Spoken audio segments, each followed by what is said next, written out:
Tell me, though, what's his technique? That last strike, it seems invincible.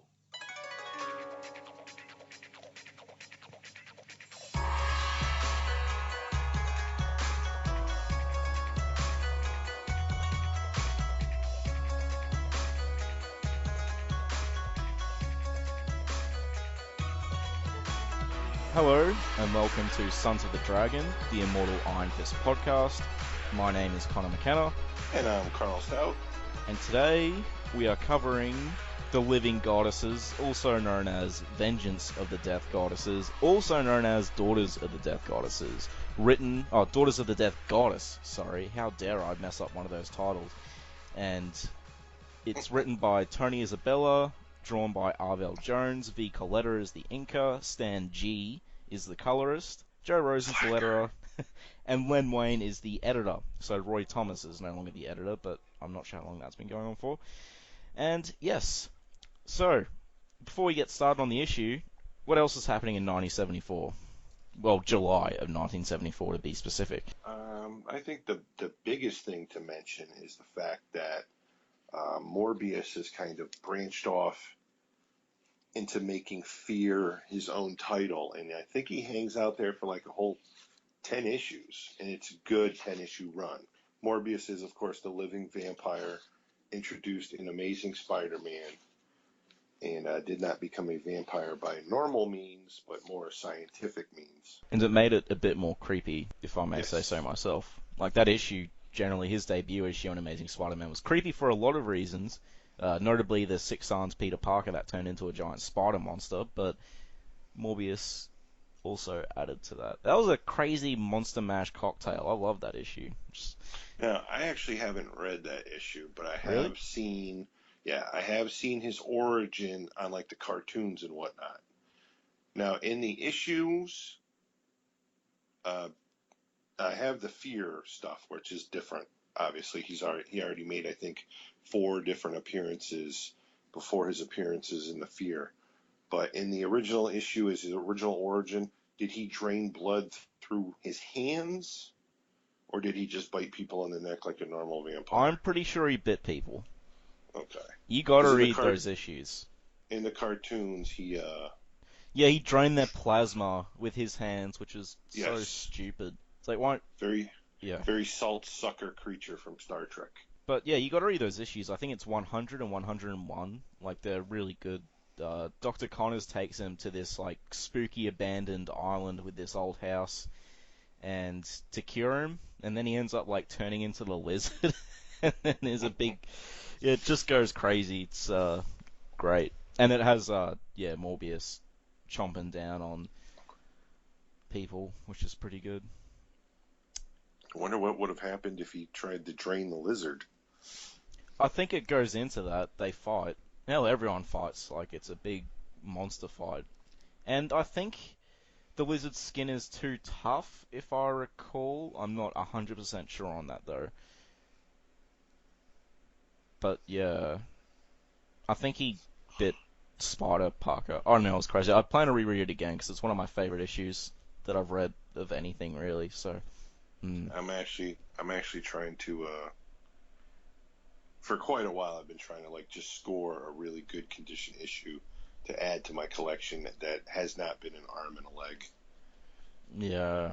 But touching that issue for under $60 seems to be a thing of the past. Damn. Well, it makes sense. So... On to the cover of Marvel Premiere issue 21. Yes. Where we have our iron-fisted friend with apparently a hernia heaving above his belt. Yeah. Yeah. Because he really should have that checked out. About to what appears to karate chop a falling statue, or is the statue attacking him? We don't know yet. He's got the Iron Fist activated. Yeah. And a damsel in distress in chains. Gotta love the whole slight bondage thing they're still throwing in there. And that's like the same chick that was a damsel in the other issue that also wasn't in the issue, and this chick isn't in this issue either. But there is a female in the issue, it's just not her. Yeah, and the statue isn't. Well, that's not the right statue either. Nope. That being said, it's a great cover. It's still a great cover. Coloring's a bit wonky. Yeah, there's a few oddball spots. It does have one of the best titles across the bottom, the greatest kung fu fighter of all faces the vengeance of the Death Goddess. Eat it, Shang-Chi. That's right. Suck it. Just a slight off tangent. Bleeding Cool is again posting rumors because they love clickbait that if Iron Fist doesn't get a showrunner by the end of 2015, they're going to do a Shang-Chi show instead, which just makes no sense whatsoever. And I'm glad that they're spreading all these negative rumors instead of generating hype for the show. It's great. Yeah, because let's not even bringing up the whole Fu Manchu thing with Shang-Chi. That's a show unto itself, and why Marvel can't even use the name any longer. Yeah. Well, yeah, moving on, I just thought I'd mention that. Yeah, screw you, Shang-Chi, I hate you. No, I'm kidding. I know there's Shang-Chi fans here. And I'm not including myself, I have an entire complete run of that also. I'm not a fan of Shang-Chi. Yeah, I mean, I've read some Deadly Hands of Kung Fu, which is pretty cool. So, anyway, moving on to the issue itself. Sacre Bleu. Immediately. You dare to argue with the payment for this day's work? And I just love this opening picture because of just the guy nonchalantly leaning on the crutch, smoking a cigarette in the background. Yeah. It's like Magnum P.I.'s brother or something is just chilling out, having a butt. And there's after getting his butt handed to him. And there's Iron Fist's angry head, like, as a big shadow thing in the background. Or it's pretty psychedelic, I guess. And pretty much what we get through from the gist of these first few pages is that our buddy there, Mr. Frenchy Pants, is arguing that he's not receiving full payment, and some of his crew actually were slaughtered and died from the ninja, not from Iron Fist. I still don't think Iron Fist has technically killed anyone yet. Yeah, he makes sure to point that out.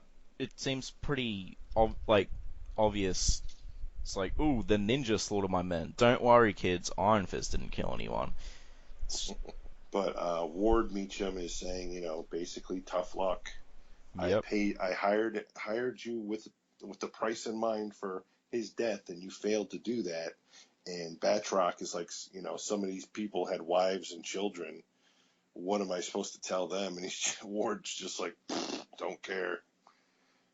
So Batroc gets mighty pissed off and does one of his weird headfirst double leaps out the window, pretty much stating that the next time you see me, I might be fighting alongside Iron Fist against you. And then he announces he's going to the docks to leave. It's like, well, I mean, you're not going to be back with Iron Fist then, are you, if you're just sailing back to France or wherever? And the docks... He was telling his crew, because he abandons his entire crew that are all there being bandaged up and taken care of. He's like, I'm out. Needless to say, there's a lot of French yelling. I don't know if it's actually French. Well, who knows? There's a French, quote-unquote French yelling. And Batroc's arm is in a sling as well. Ward Meacham is a jerk. Unsurprisingly, he seems to be nearly worse than his brother.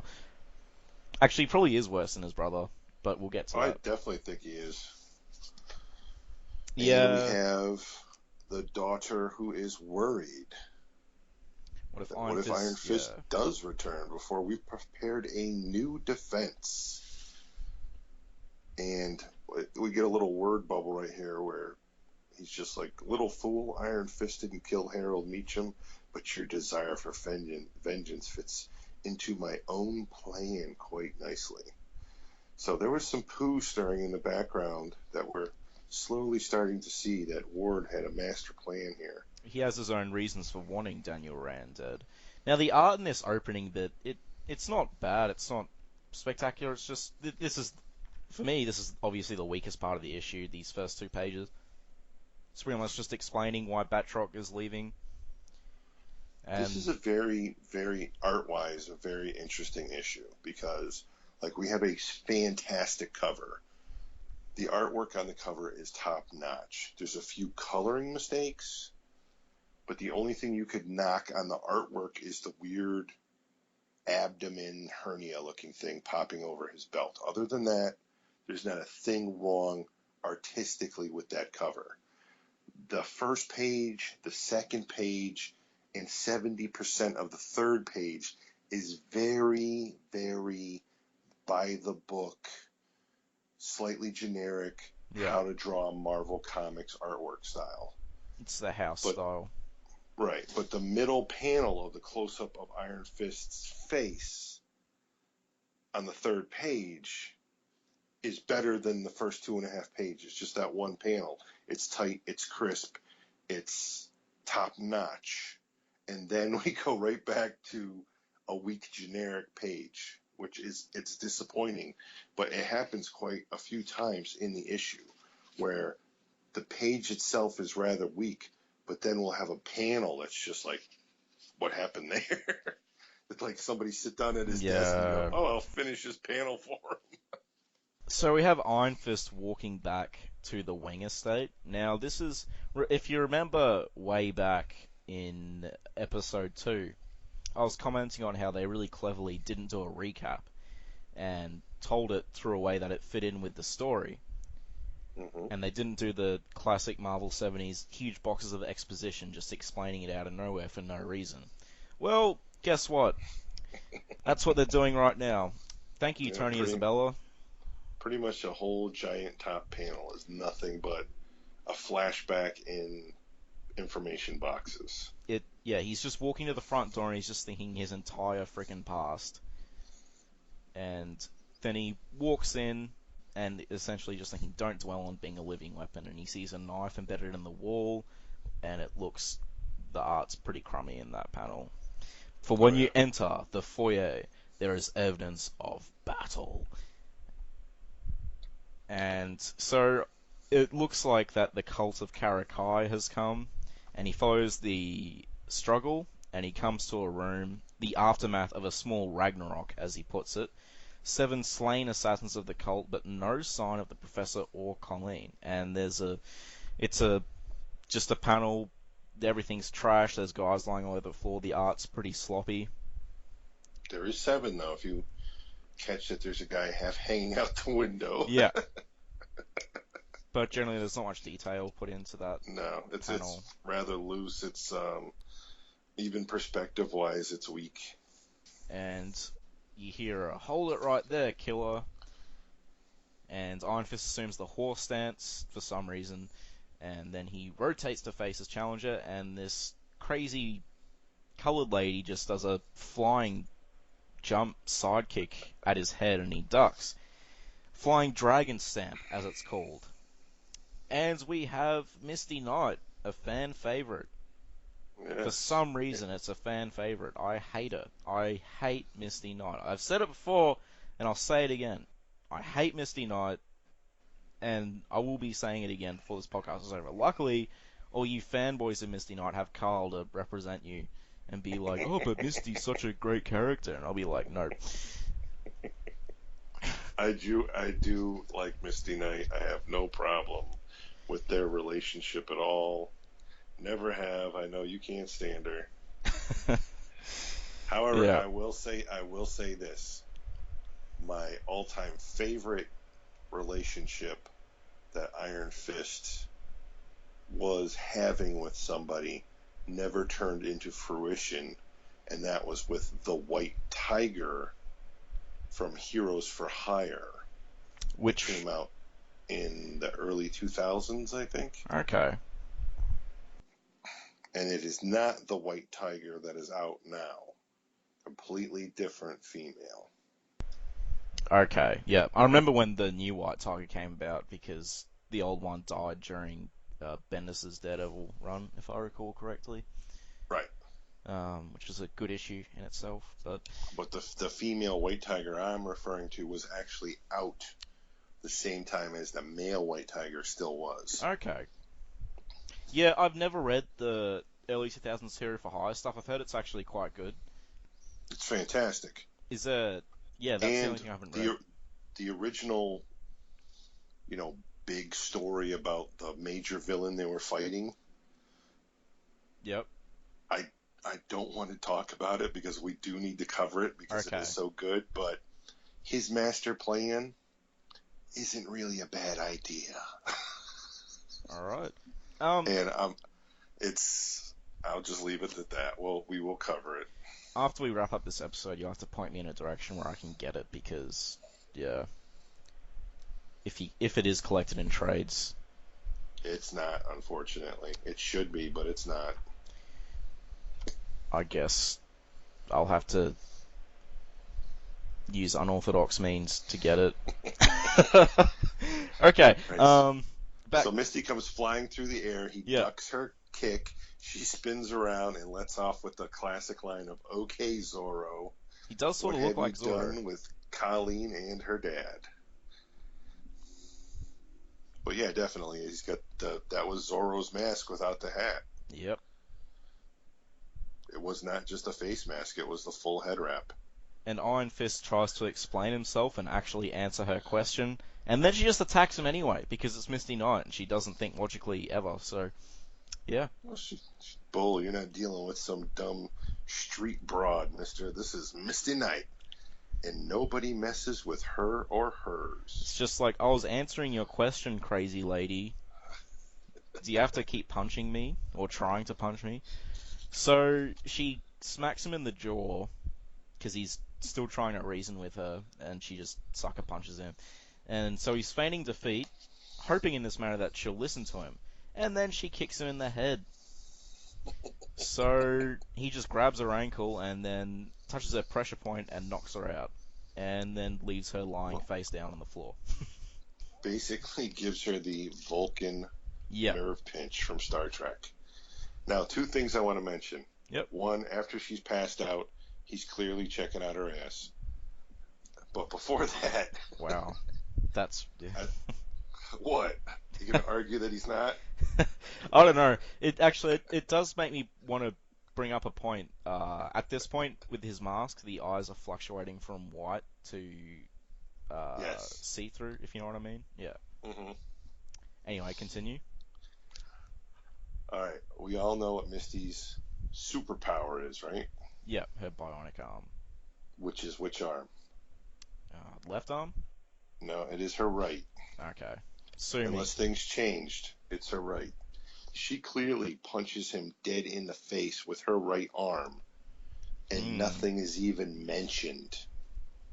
So I'm almost wondering if they hadn't come up with the whole robotic right arm yet when this issue hit.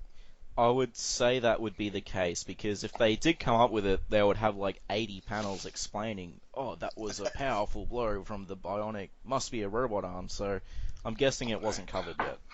I have not been struck like that since I faced the One. And then we'd go to a flashback of him facing the One. And then more exposition, even though they already covered it. Do you remember he's checking out her butt on the ground, and all of a sudden, a throwing star just goes right through his chest. Yep. A lethal throwing star that passes through your body at just mid-chest. You expect to die. You don't. Dun, dun, dun. For the shuriken is immaterial as he who has thrown it, the ninja. Or rather the ghostly image of the ninja. And then there's a bit more, exposition and stuff. Anyway, he gestures to this locked door. No, not locked door, sorry, the door he came in through.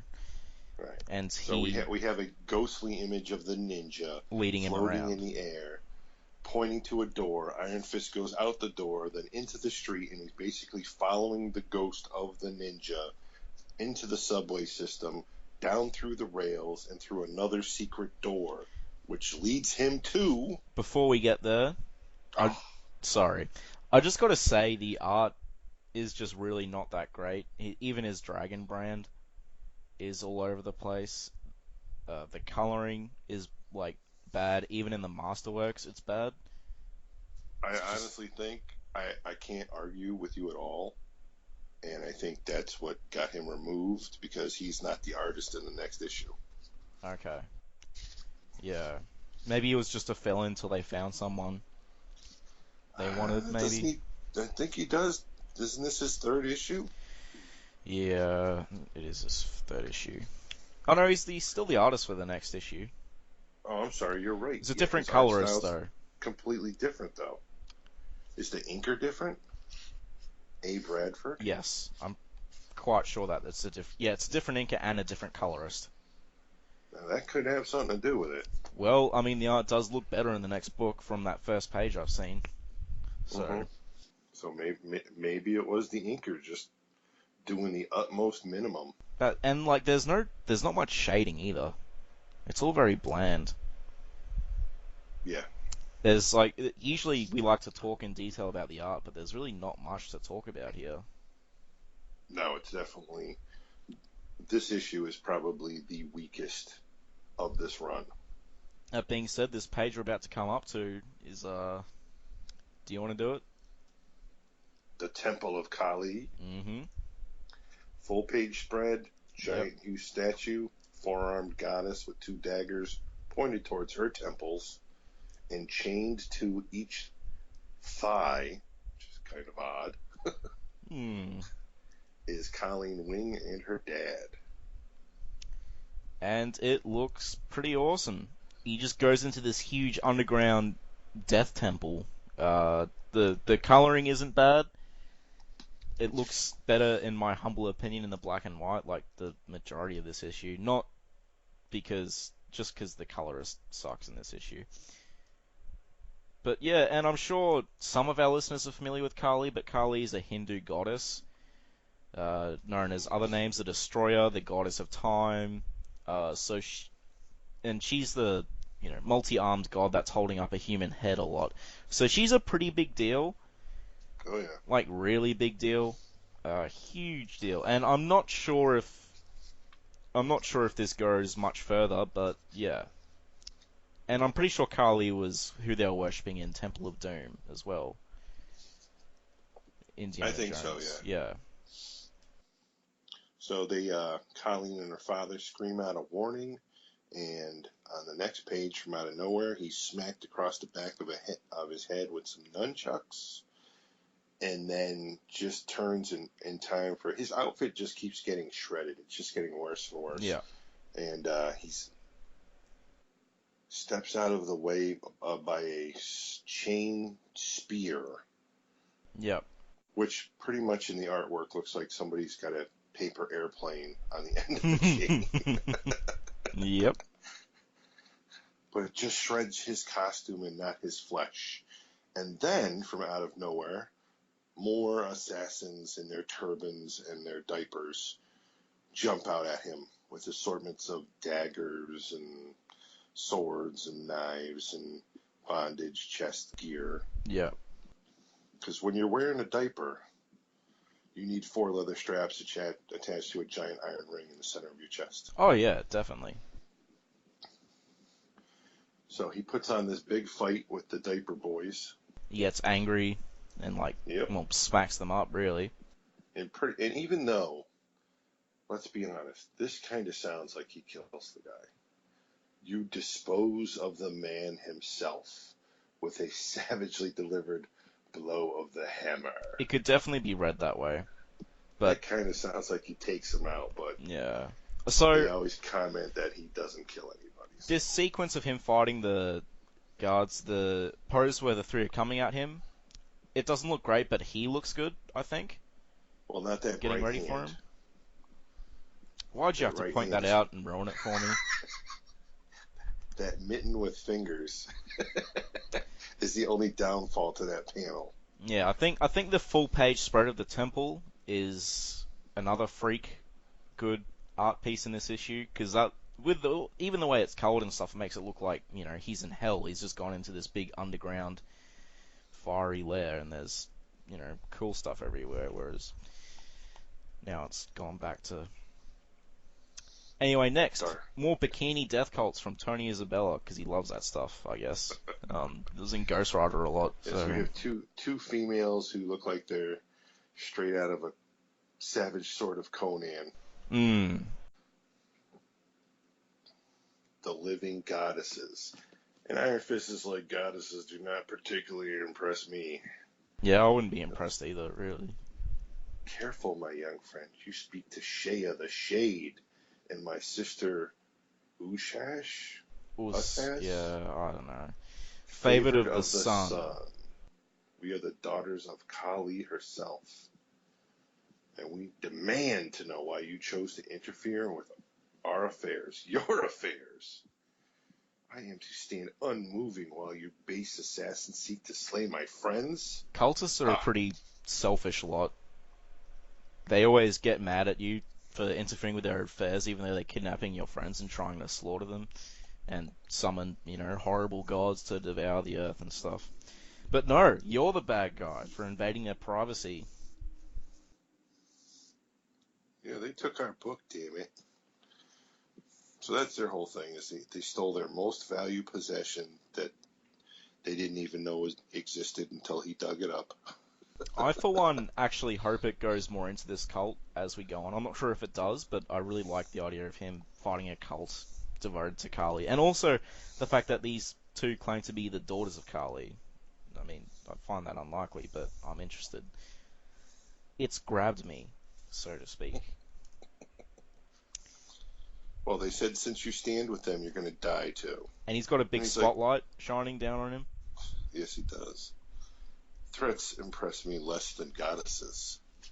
So our 18-year-old from Strange Land is learning the talk to smack game pretty early. 19. Oh, shut up. Jeez, Carl.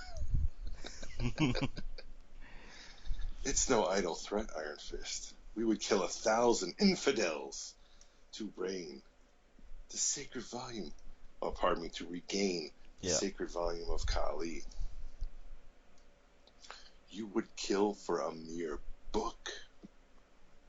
Would Professor Wing have risked his life for a mere book? It is sacred to our faith. Yeah, Professor. You picture Professor there yelling out, "Don't let them confuse you, Dan." They only want the book because it contains the secret to the ultimate destruction of Kunlun. Yeah. And then the sisters, we find out, apparently have brands on their foreheads. In this next panel, one of them is, anyways, in the original comic, almost glowing. We know nothing of this Kunlun, and if it poses a danger to our cult, it shall fall. And this pisses off Danny. Yep. And he screams out, "No, though I am doomed to remain doomed to remain apart from that fabled city, I shall never allow any peril to menace it." And then he just goes into full kick butt mode. Yeah. And yeah, he kicks like 2 cultists at once. He uses a back fist, 2 back fists, and a side kick.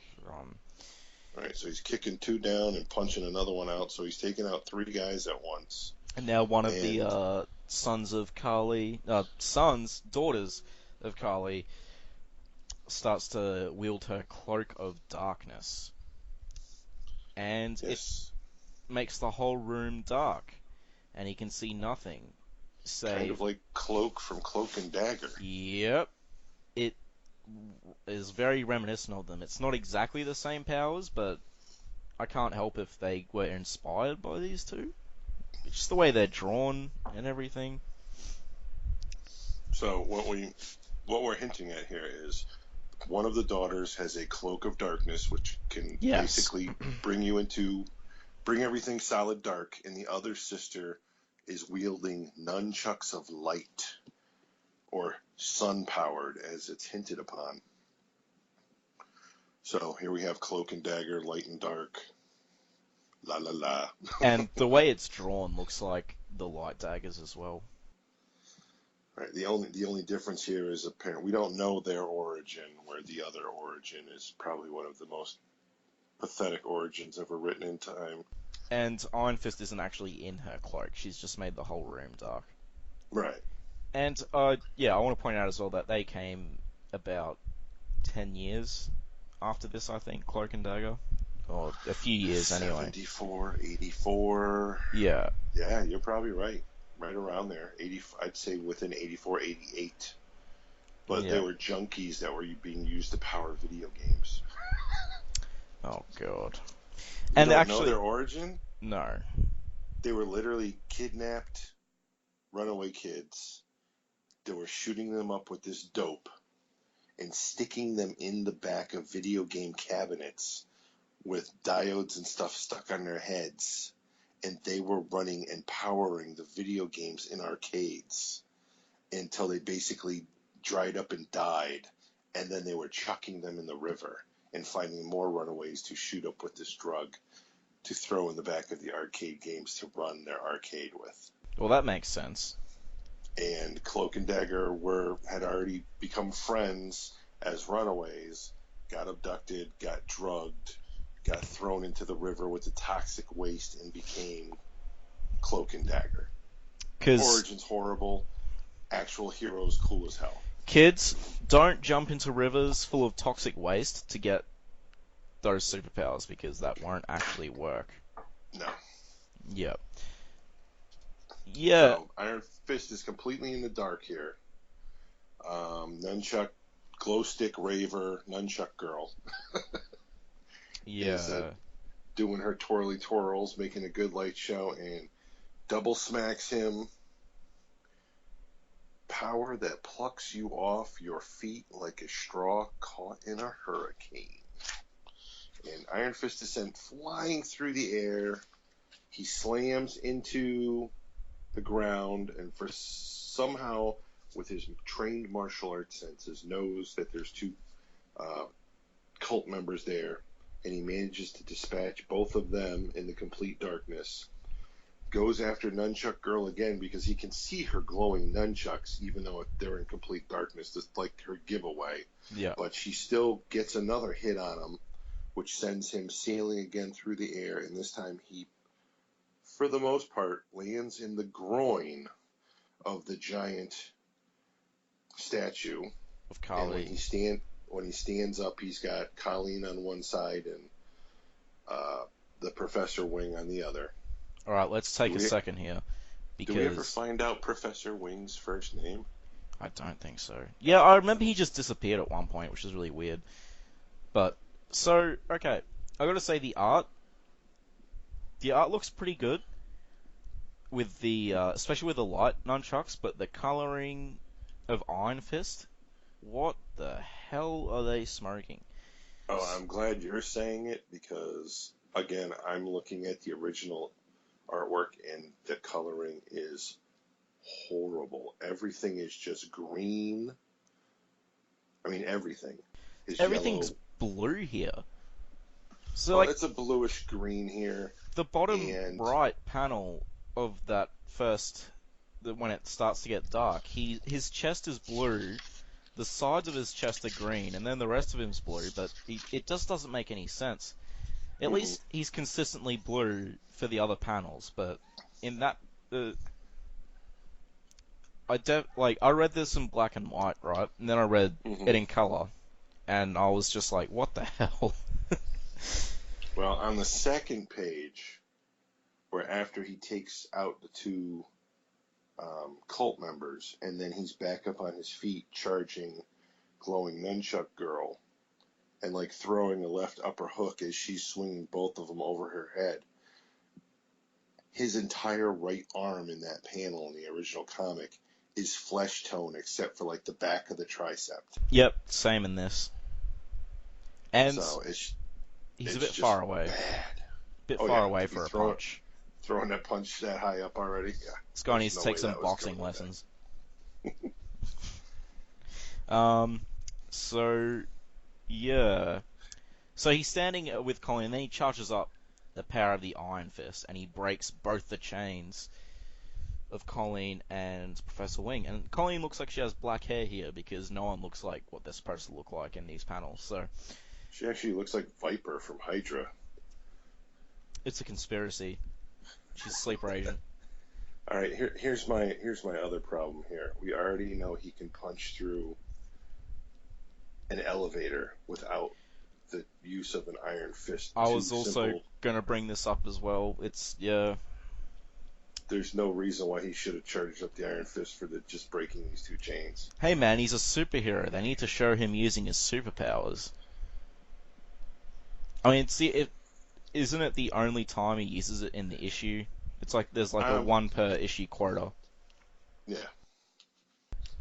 But I don't like it. But if we go by the explanation that it's just him channeling his chi, like a normal martial artist or whatever, then it makes sense. But then if you think it's like show lose chi, I don't know, it's all over the place, and it's still all over the place, sort of. It's with how his powers work. It's very odd. Yeah. So now the professor makes a very weird statement. At last, free to what? With a question mark. I think he's saying that because like the big statue of Kali is falling on them. And Colleen quickly points out that the statue foundation is now weakened and it's going to fall. And then the professor's like, Daniel, there's a cultist 5 yards from you. And he swings around and takes care of him. And Iron Fist wonders, how does he know that? Yeah, I can't see this guy. How does this old man in glasses doing this? And so the statue begins to pitch forward, and he grabs each of them, one under each arm, and basically dives in a direction, hoping that it is technically in the opposite way of the statue, because they're still in complete darkness, even though you can see everything on the panels. And he can't see where they're going. And now Nunchuck's sister, with the strangest left breast I've ever seen in my life, focuses her power into her nunchucks and delivers a blow dead center to this ginormously huge statue and just shatters it into 1,000 pieces. It's heresy. Daughter prevails. That is heresy. They're destroying the idol of their own goddess, their own mother. Kali's not going to be happy. Now, is Kali in the back of my head, yep, I am hoping that Iron Fist's new 3-sectional staff is actually her nunchucks stuck together, and that they can come apart. Why would you think that they're her nunchucks specifically? I'm hoping, because they're a thing of power. They already can be charged. I don't think that's the case. You shut up. Well, I know what it's like to dream. I know all too well, but it's just, I think we already saw him get the triple staff, didn't we? Yes, he got it. It would be cool, though.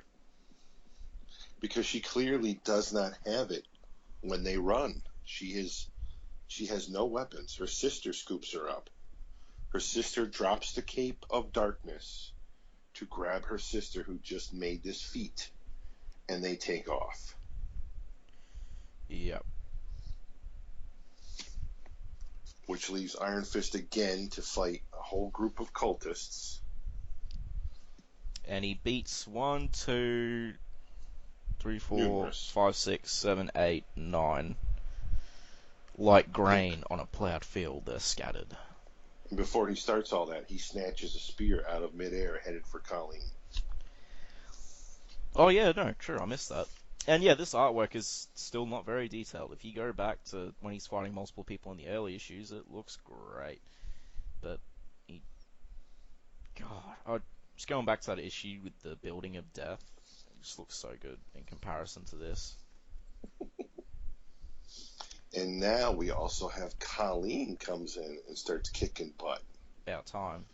And she takes out quite a few cultists herself, while Iron Fist is doing some crazy taking out 2 guys at once with like judo throws, and then like quickly in succession punching out another 4 guys as Colleen's throwing somebody over her shoulder, and then he's throwing somebody across the room, and then like doing a reverse lightning kick and kicking the guy 8 feet off the friggin' ground. And then all of a sudden, out of nowhere, somebody's got a dagger at the professor's throat. And the professor's like, "No, fool, the old man will not die." And he just transforms into the ninja right in front of the cultist. And the cultist is even like, "Screw this, I'm out of here." Yeah. And he's like, "Death is calling for you." And the ninja just guts the cultist. And no, they don't show anything. And Colleen's just like, what the hell? My father, he's the ninja. Danny has some weird looking expression on his face, like he's just sort of been hit by a steamroller, I guess. I don't know. And he's also Batman for that one panel, if you look at his chest. Oh, he's Batman? Yeah. And now the ninja is just slaughtering people because he wants this book. Yes, the ninja's all worried about the book, and he's just mowing down the guys with his blade. And there's a guy running with the book with bondage gear on again with his diaper. And he throws a charged playing card, because now all of a sudden he's Gambit, into the man's back, which makes a nice plunt noise.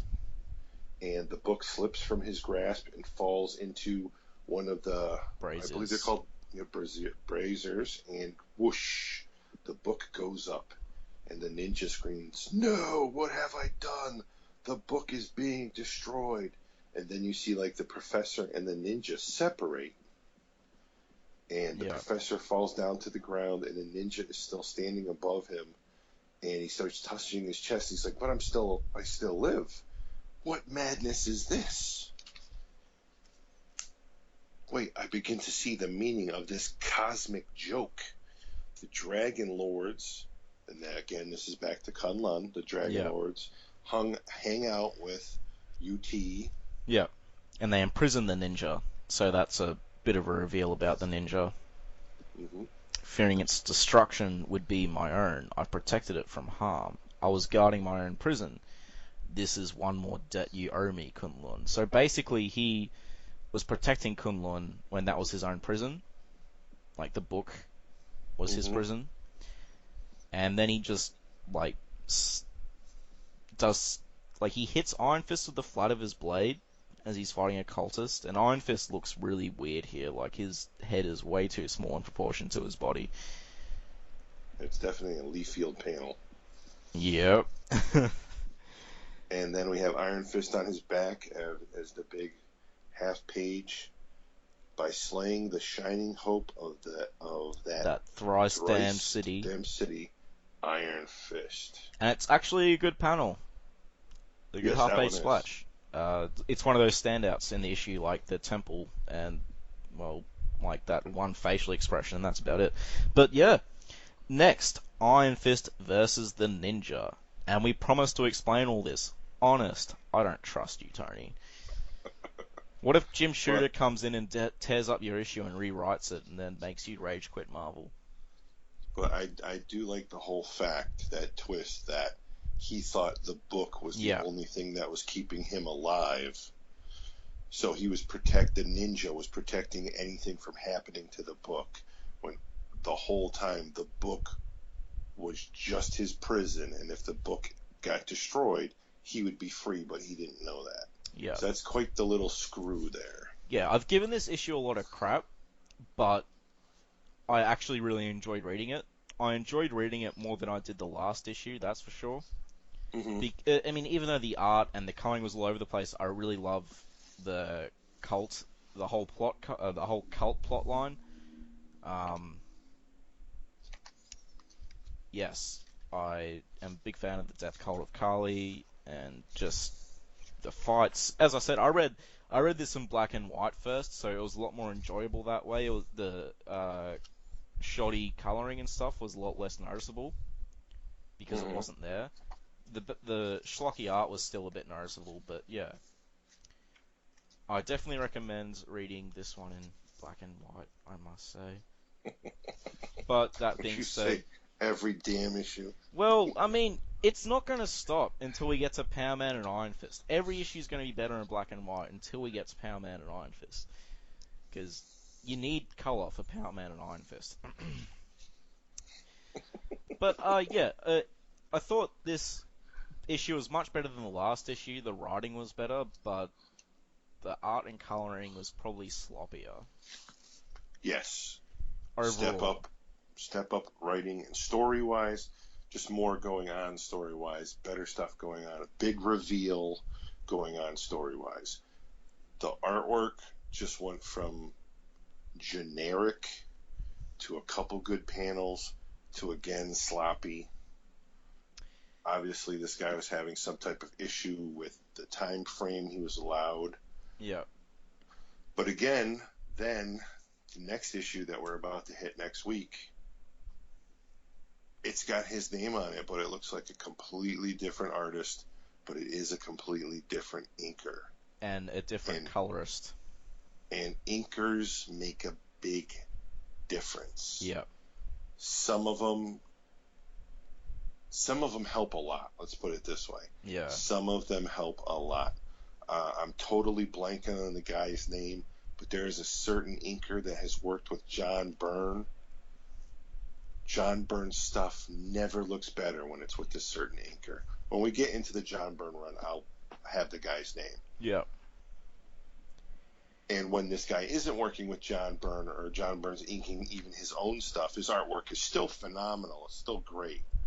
But when this one inker works with John Byrne, this guy goes out of his way to make John Byrne's stuff look incredible. Yeah. And that's the thing with inkers. They're not just tracers. No, that's they're not what an inker does. And if you've ever seen some original pencils, sometimes an inker, yes, he's going over a line, but he's got to choose that line. Sometimes there's 17 lines just of where a bicep should be. And it's up for the inker to determine what line I'm going to ink, or am I making my own? Just look at Frank Miller and Klaus Janssen's Daredevil run. Klaus Janssen was the inker for most of that run, and I mean, he was so good that he got that the omnibus is called the Frank Miller and Klaus Janssen omnibus. That being said, Klaus Janssen took over drawing the last couple of issues, but still, he was just inking for most of it. So, yeah. Because inkers are not just tracers. Yeah. To the point where I'm an okay artist. Yep. I'm not good enough to work for Marvel. Did Jim Shooter tell you that? No. and my own eyeballs told me that. Okay. And but so I was like, well, maybe I'll just do inking. So I actually started buying all the books, started looking at videos online, started talking to people, and I was just like, it's almost more responsibility. Yeah, well. Because plus you can ruin a lot of these professionals out there with bad inking. Ink right over the original art. Some people who aren't as confident actually will ink over a piece of like stencil paper. They put a piece of stencil paper over the pencils, put it on a light table in order to see the pencil lines through that other piece of paper, and they ink that stuff. And that's also interesting if you ever buy original art, that you're actually getting like 2 pages. You're getting the pencils untouched, and then you're getting the overlay, which has the inking, and then usually on that overlay, the letterer will then come in and sometimes cut out by hand the paper word bubbles, highlight the edges, and put the lettering in the word bubbles and just drop them with a glue or tape onto that piece of plenum paper or whatever it's called. So interesting stuff. I have a bunch of pieces of original art also. Cool. Yeah. And pretty much most of them are Iron Fist. Should post some on the page. I have a very dear friend of mine who owned a comic book store who passed away. Got me an original Iron Fist, huge ink drawing of Iron Fist by Jay Lee. Made most famous for his miniseries Hell Shock, but he did a bunch of other stuff. Fantastic artist. Okay, cool. I also have a sketch of the preliminary artwork for the Marvel Masterworks cards that the Hildebrand brothers painted. and it is a pencil sketch of Iron Fist, because I guess they sketch it first before they paint. So it's a sketch of the card on it's only like a 12-inch piece of paper. But it's a sketch of the loose sketch of Iron Fist in the position they were going to paint him in, and it's signed by both Hildebrandt brothers. And as everybody knows, one of the Hildebrandt brothers has since passed away. Yeah. So that's one of my gems. I do need to get it professionally mounted, so it's still rolled up in a plastic tube in the basement. Yeah. Yeah. Yeah, I know that feeling. You like wrapping up stuff you like because you don't want to. You're not ready to put it on that display. You know what I mean? Oh yeah, especially with 3 kids who like to throw things. Ugh, jeez. Because our living room is covered in pictures, and almost half of them have fallen because of balls and other things bouncing off of them. Oh dear, it's not good. So you can find this issue in the Essential Iron Fist collection, which in black and white, which Connor will approve of. Yes, that is the approved choice by Connor McKenna, getting the Essential Iron Fist collection. The prices sort of vary for that, but you can find some decent prices on it. It's also in the Iron Fist Epic collection, which is a recent release. Right. The best price around is still probably, what the hell's the name of the webpage? In Stock Trades? InStockTrades.com. Yeah. All one word, In Stock Trades. And you can also find it in Marvel Masterworks Iron Fist Volume 1. And obviously you can get the original issue itself if you can pick it up on eBay or something. It probably probably won't cost that much. You can probably catch this one from anywhere from, I'd say, about $12 to, well, if it's CGC'd at a 9.4, they probably want $120 for it, but I don't think there would be, because there's not really a first appearance. Oh, I guess Misty's first appearance. That doesn't even matter anymore, dude. Since the Netflix thing has been introduced, all of his early appearances in CGC have more than quadrupled in price. Wow. Yeah, 3 years ago, you would have been able to pick this up CGC'd at a 9.4 for like $30. Yeah. Now everybody is starting bidding at like a 120 plus. Yeah. So you can find us at our Facebook page, Sons of the Dragon, the Immortal Iron Fist podcast. You can find us on YouTube, just YouTube Iron Fist podcast, and we'll be right there. We are also on podcastgarden.com. If you go into the literature section, we are there. We are now on iTunes, finally, so feel free to rate us there. If you rate us, like, really crappy ratings, then make sure you tell us why, so we can improve. And we are also on SoundCloud. SoundCloud.com/Sons of the Dragon podcast, all hyphens between those spaces. And our WordPress, just Google Immortal Iron Fist Podcast WordPress and you'll find us there. I post links on Facebook and stuff constantly. And we are on Twitter at Iron Fist Podcast. And I don't think I'll be putting this anywhere else because that's a lot of places this podcast is on. So, and also Iron Fist, Misty, all that stuff are the property of Marvel. We don't make any money off this, any characters we use, any music we use. This is just non-for-profit. This is just for fun, so don't sue us. That's right, it's all about the love. Yep. And until next time, may your fists or brain become unto things of iron, and make sure you excel at whatever you do, and peace. Peace.